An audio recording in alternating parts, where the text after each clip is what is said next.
Hello and welcome to this online lesson. My name is Mr. Hoven, and today we are going to be looking at the struggles of the Native American tribes in the plains that resulted from the railroads pushing west and from the new white settlers that are moving further west. If you remember from previous videos, the railroads were given the land grants where they could grant land to people along the rail lines as they went, which would help pay for the construction of the railroad. However, most of this land was already inhabited by Native Americans. And so as you've got more and more white settlers coming out and buying up these land grants and pushing onto Native American territory, you're going to have some conflicts. Before we look at all the conflicts and the struggles with Native Americans, let's look at kind of their daily life on the plains pre-contact, before the white settlers. Most of the plains Native Americans, they led a nomadic life. Peoples of the Comanche, the Blackfeet, the Sioux, the Cheyenne, nomadic life, which means they would move from place to place in search of food. So nomadic, you're moving from place to place, following the herds, following the seasons where the food's going to be. These nations that often numbered in the hundreds of thousands were divided into small bands of 500 people that moved around quite a bit. Women raised the children, they cooked the meals, and they prepared the hides after the men slaughtered a buffalo. And the men hunted, traded, and took part in the military. And one thing that was unique about all of these tribes, they all had a very strong spiritual belief in nature and their environment. Now, for most of the tribe's time out on the plains, they relied on the buffalo to supply them with food. Their bones would be used for tools, their hides would be used for clothing, and for their housing. And this was a main source of survival for the Native Americans. However, after the Civil War, railroads hired hunters to feed the workers. So they would kill the buffalo and they'd slaughter hundreds of them to feed all of the workers. But they also wanted to prevent buffalo obstacles from impeding railroad construction. And so they would hire people just to go out and kill the buffalo to get them out of the way of where they were constructing. Another thing that was interesting is buffalo hunting became a sport. Not necessarily for the trophy or for the meat, but just to kill. You'd have people go out on the trains as they moved west and just shoot the buffalo as they stood. And now a main source for survival was under attack. If you look at this picture here, each skull, and you can see the man in the top of the picture that he's holding, this is a stack of buffalo skulls. There are over 100,000 skulls in this pile. The buffalo herds were decimated by white settlers.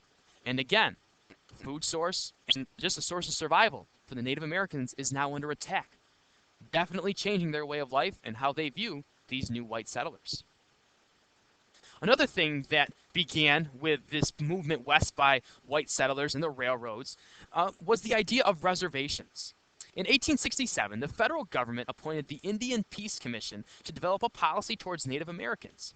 The commission recommended moving the natives onto a few large reservations, and reservations are tracts of land that was set aside for natives. The Army was also given the authority to deal with any groups that would not move. Moving Native Americans to reservations was not a new policy, but it definitely increased and became more common in the late 1800s. Now, life on reservations, it might have seemed like a good idea to some natives, but it really wasn't ideal. And it was really asking them to change their belief system because they were put on a plot of land and told, you have to live here, you cannot leave. After they had lived hundreds of years, their peoples had lived hundreds of years being able to roam the countryside as they pleased. The largest reservations were in the Oklahoma Territory and in the Dakotas.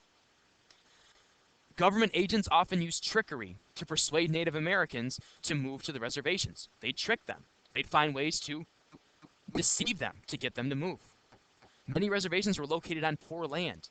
In addition, the government often failed to deliver promised food and supplies, and the goods that were delivered were of poor quality. So they promised them, hey, if you move here, we'll give you these supplies, we'll give you these guns, this ammunition, this food. Most of it never came, and what did come was in poor quality. Many Native Americans accepted the reservation policy at first, and they agreed to move on the lands that had been set aside for them. However, some Native Americans refused to move. And while others tried reservation life, they eventually abandoned it. And the stage is now set for some major conflicts. So the conflict really begins in the Minnesota Territory. And during the 1860s, many armed clashes between Native Americans and whites took place.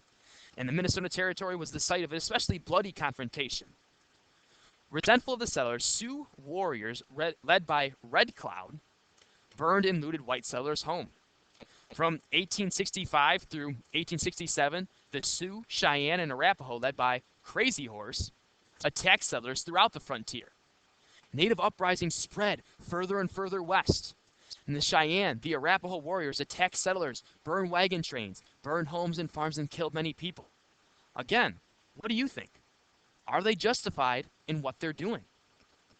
Is it okay that they're attacking all of these white settlers that are moving onto their land? Something to think about. And one of the big major battles happened at Little Bighorn, an 1868 treaty that was supposed to bring peace to Native Americans and white settlers. Actually didn't really help at all. It arose over the Black Hills of the Dakotas. There was a treaty signed that banned white settlement in the Black Hills of North and South Dakota. Now here's the problem.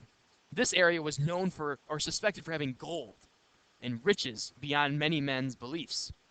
So settlers searching for gold ignored this treaty. Sitting Bull protested this invasion on behalf of his people and refused to sell land because after people started moving, they wanted to buy it. And he said, no, this is my land. He held a pinch of dust in his fingers and said, you will never purchase this land in my hand or this land surrounding my people from me. Sitting Bull gathered his forces together along with Crazy Horse, who we saw on the last slide, and staged an attack on Colonel George Custer and his men along the Little Bighorn River. In less than 30 minutes, Custer and his men were all killed. The army later crushed this uprising, and the Lakota and Cheyenne agreed to move to a reservation. And there were also the Apache Wars. This broke out in the Southwest. In the 1870s, the Apache were moved to a reservation in Arizona. The Apache leader, Geronimo, then fled to Mexico. And during the 1880s, Geronimo led raids on settlers in Arizona. Thousands of people came to catch Geronimo and pursue his warriors. However, most couldn't. In 1868, Geronimo surrendered. And he was the last native to surrender. He wasn't court-martialed, he wasn't arrested, but he was actually taken around the country and put on display as the last savage to ever surrender. A very sad ending for a very powerful man's life.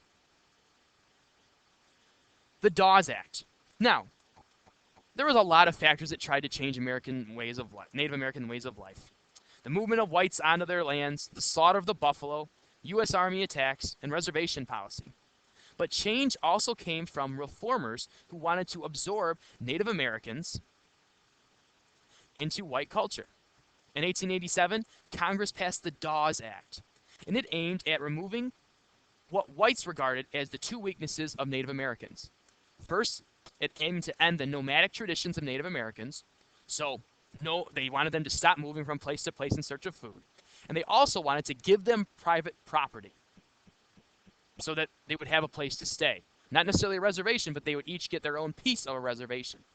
It called for the breakup of these reservations and an end of identification with the tribal group. So again, they're trying to Americanize these natives, take away their customs, take away their culture, and kind of force them into an American way of life. Hope they would become farmers and eventually American citizens. Again, was this a good idea? Is it okay for one group of people to just come in and try to completely eliminate a culture of another and get them to bring them into their society? What do you think? Is this right? And probably one of the most gruesome, tragic attacks on Native Americans happened at Wounded Knee. Now, leading up to Wounded Knee, there was a ceremony called the Ghost Dance that became popular with many Western Native Americans. The ceremony celebrated and hoped for a day when the settlers would disappear and the buffalo would return. As the Ghost Dance spread, white officials became alarmed and banned this ritual. Believing that Sitting Bull led this movement, police tried to arrest him. And during a scuffle, he was shot and killed. After Sitting Bull's death, several hundred Lakota Sioux gathered at a creek called Wounded Knee in southwestern Dakota. In December 1890, the Army went there to collect all of the Sioux weapons. When a shot rang out, the Army responded with fire. More than 200 Sioux and 25 soldiers were killed. Wounded Knee marked the end of armed conflict between the U.S. government and Native Americans. Although 25 soldiers were killed, the natives were slaughtered. Men, women, and children that were all in this group were all killed. There was really no mercy. And it was a very tragic end to all of the great peoples that once inhabited the plains and their way of life. And impacts and effects of the reservations of the Dawes Act are still felt even today. So again, I ask you before I end this lesson, what is your opinion? The white settlers, the government, had its reasons for moving Native Americans out of the way. But the Native Americans also had some rights that were somewhat ignored. What's your opinion? Come to class ready to talk. What do you think? Should this have all happened the way it went? Was it the right thing to do? To get progress? To industrialize? Or maybe there could have been a more progressive way of going about it. I'm Mr. Hoven, and we'll see you next time.